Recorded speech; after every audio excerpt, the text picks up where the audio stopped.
Hello, we'd like to present you with an example of an exterior inspection today. Obviously, you can also access the presentation through the training department's website and also through the EFB. But we'd like to give you a video presentation of how to do an exterior inspection. So we'll start here according to the diagram in the OMB.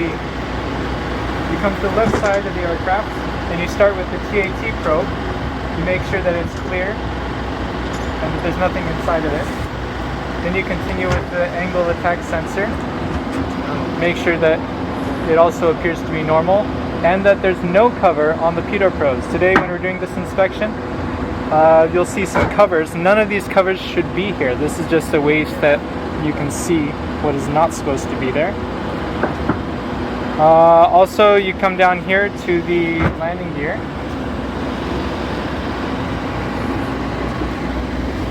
You look at the tires, make sure they're in good condition.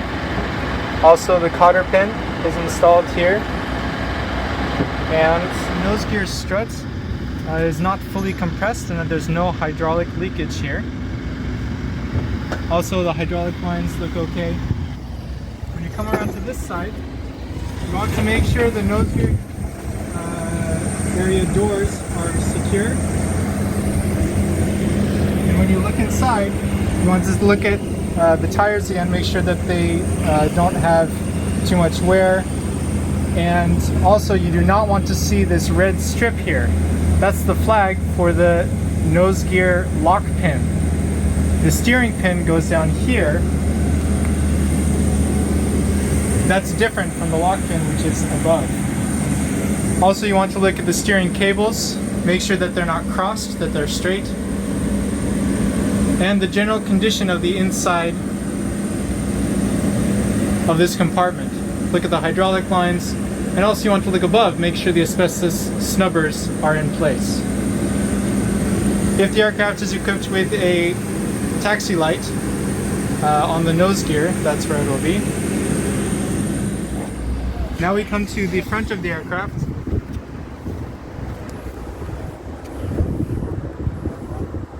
You want to make sure the 6 conductive strips are on the radome, and also a general look at the aircraft. See if the left and right appear to be similar, that there's no asymmetry. Also, the cockpit windows, the wipers are in park position. And then we go to the right forward side of the aircraft. And there's also security seals here that we look at. First, the forward electronic security seal. And also, behind the nose gear, you have another one here.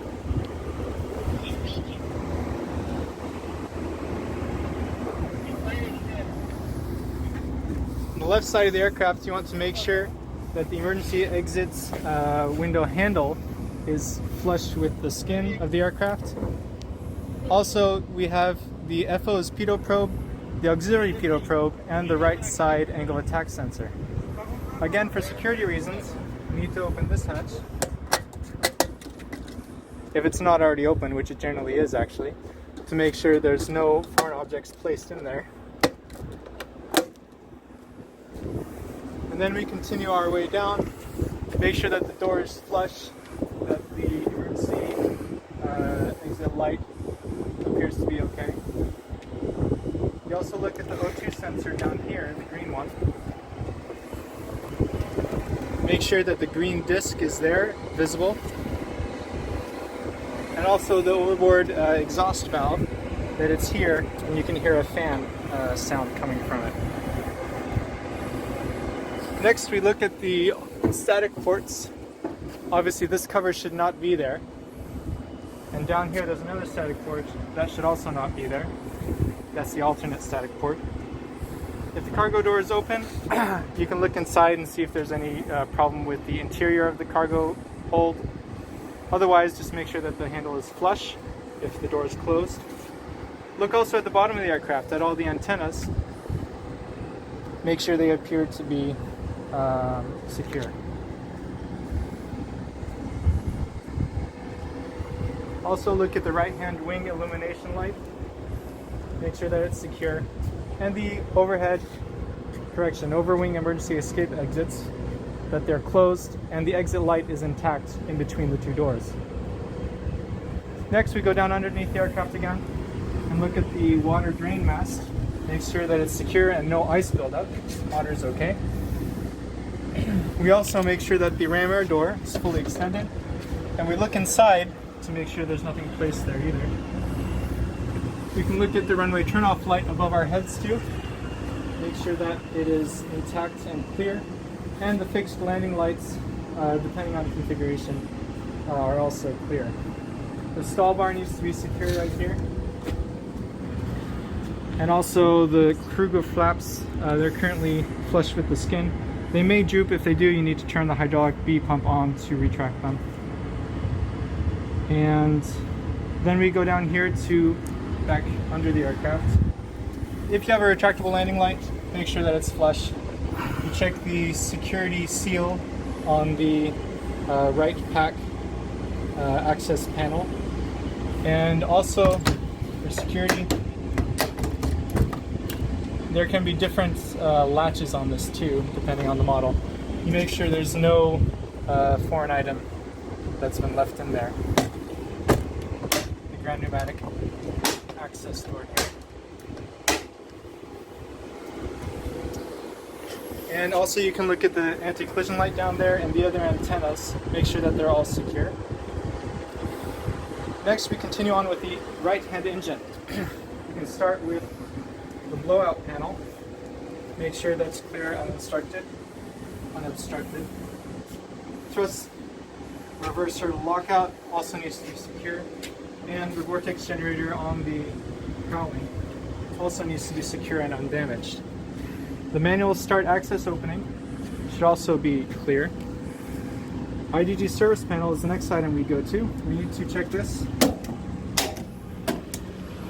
For security, also you can see it's the right engine. Look on the right side. It needs to be between full and add.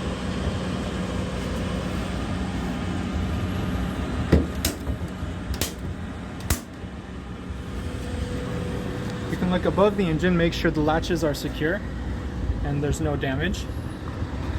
Next, we go to the front of the engine.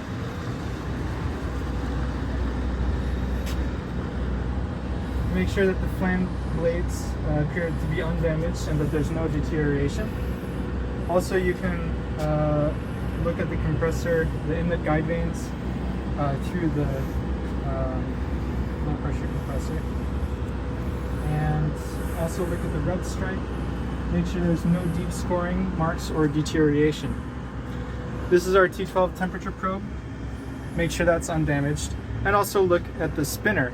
Make sure that it's not blunt and that it's clean. Next, we go to the right side of the engine. We check the engine oil service panel. We check the engine oil quantity, make sure it's above minimum, and we search the inside of it to make sure there's no foreign items. The EEC cooling port is above the engine. We look to make sure that's clear also. And that in general, the cowlings and panels appear to be secure, latched, and undamaged. We look at the lower surface of the engine to see if there have been any scrapes or leaks.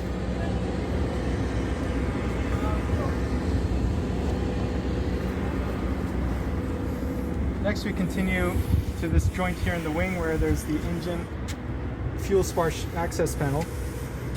Fuel spar valve access panel. Make sure it's closed. Next to it, the defueling access panel, closed and latched. The fueling panel next to that also needs to be closed and latched, unless obviously fueling is ongoing.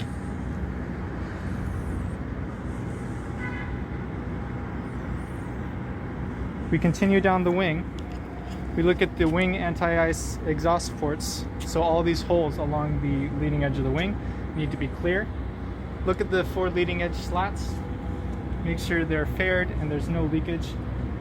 The dip sticks, these red sticks to measure fuel manually, need to all be in and locked. And also just look at the general condition of the underside of the wing. Make sure there's no missing rivets or fasteners or screws. Bordelons also need to be there. There's 3 on each wing. They're the little pieces that stick forward. And the flame arrestor here, it's the next to the fuel tank vent here. It needs to be clear and obstructed. From here you can also see the anti-collision light that's above the aircraft, and also the antenna towards the tail also needs to be there. If you look at our position lights, currently they are not on. You need to see 2 green lights on this side. You also look at the condition of the winglet.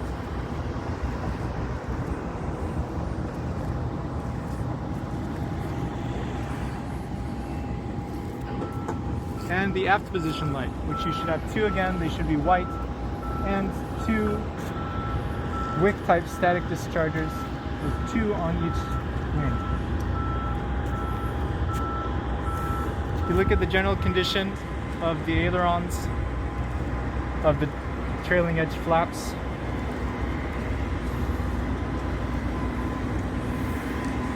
also from this vantage point you can see if the spoilers are flush with the top of the wing. Also these flap actuator fairing, they all have holes at the back. You want to make sure are clear. These are drain holes.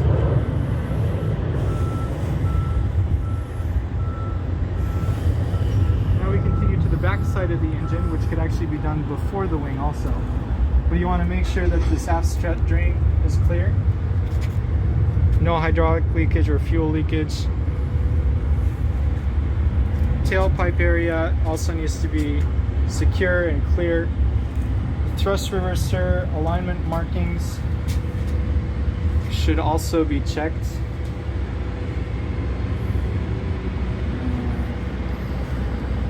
Normally they're right here.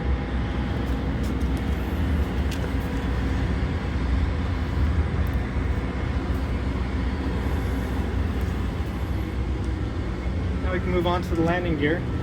Make sure the main gear hub wheel cap is secure and undamaged. The main gear doors and seal appear to be secure. And the connection points, you can look at all the connection points and make sure there's nothing out of the ordinary. This is the landing gear safety pin. This should not be here. We need to remove this before flight, and obviously it says remove before flight on it. It's installed here. Sometimes the wind can make this go around to a different location, but this is where you need to look.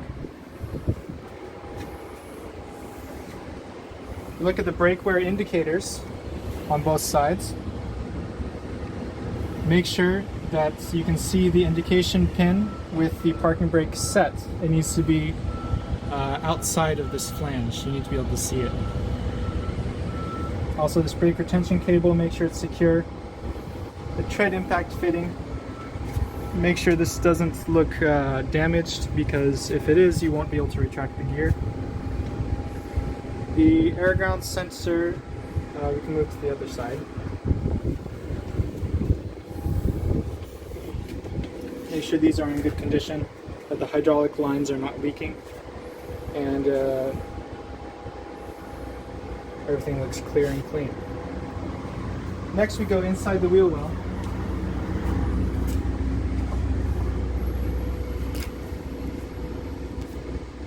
The standby hydraulic reservoir, make sure it's undamaged and no leakage.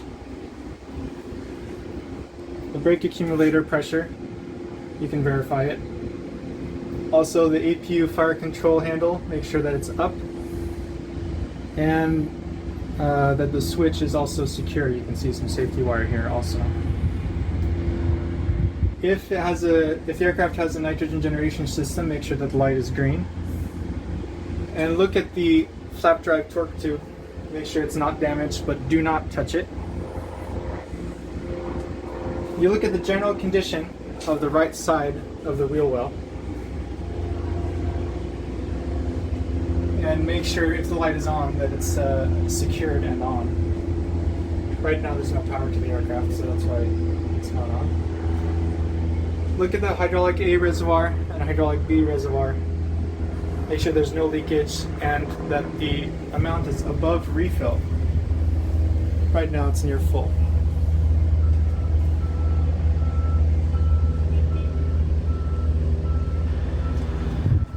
You can go back out to the fuselage. Here's the hydraulic accumulator, the brake accumulator, access panel, security seal. You can go back to this evacuation path, emergency lights, make sure that's secure. And we come to the aft cargo door. If it's closed, make sure the handle is flushed. If it's open, take a look inside, make sure everything looks okay on the inside of the hold. Next, we come to the potable water service panel. Here's your checklist for security. Make sure there's no foreign objects in there.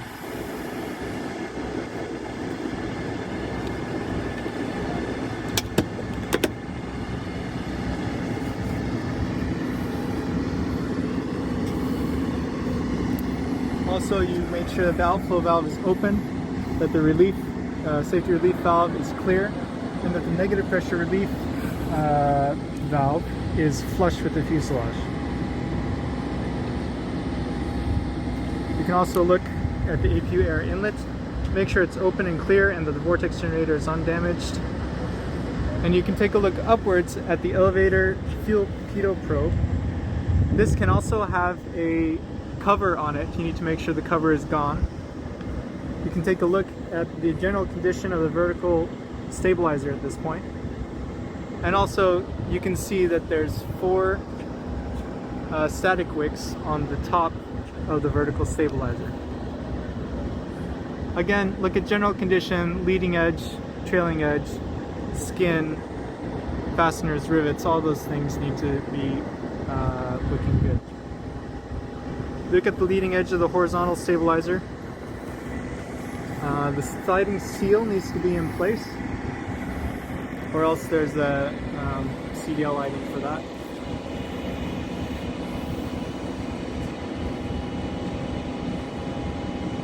When we come to the tip of the wing, you see there's 3 static wicks here. So as an easy rule of thumb, you have 2 static wicks on the wing, 3 on the horizontal stabilizer, and 4 on the vertical stabilizer. Look at the condition of the elevator also.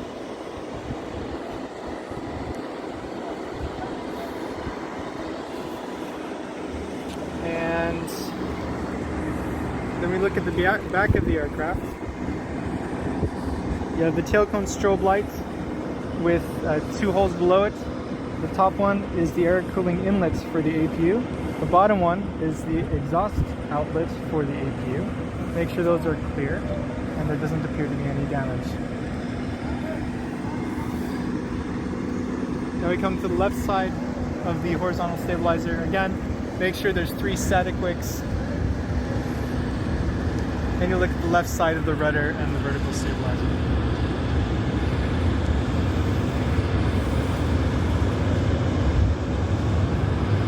Again, take a look at the sliding seal on the left side and the elevator fuel pitot probe on the left side of the vertical stabilizer. It needs to not have a cover on it.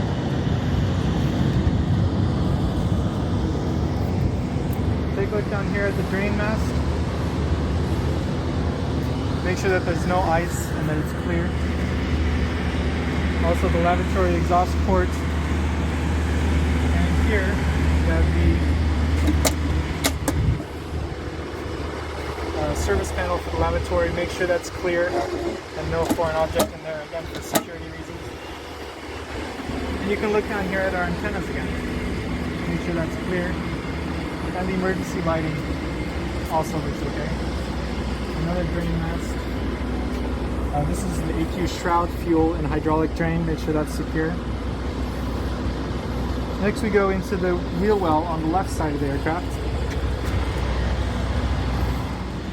Here you can turn on the light switch if it's not on, if the aircraft has power.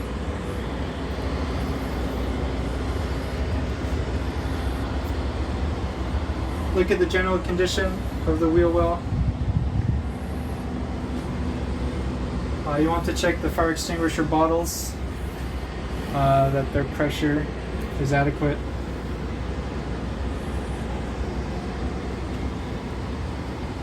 Up here.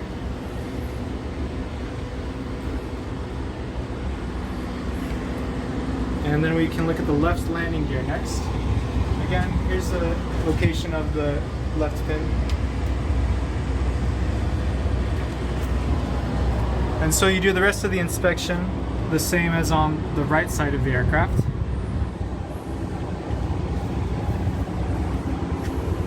Except with one addition.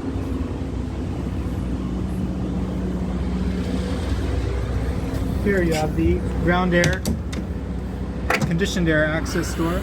This is also checked for security reasons. Also the left pack, security seal.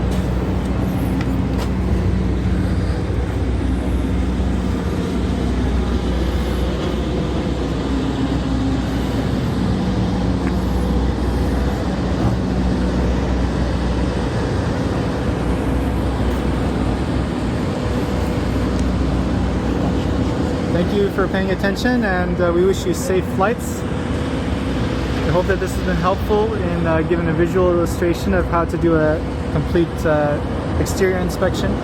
Again, always refer to the latest manuals. OMB especially is our rule book for how to perform this procedure. Thank you.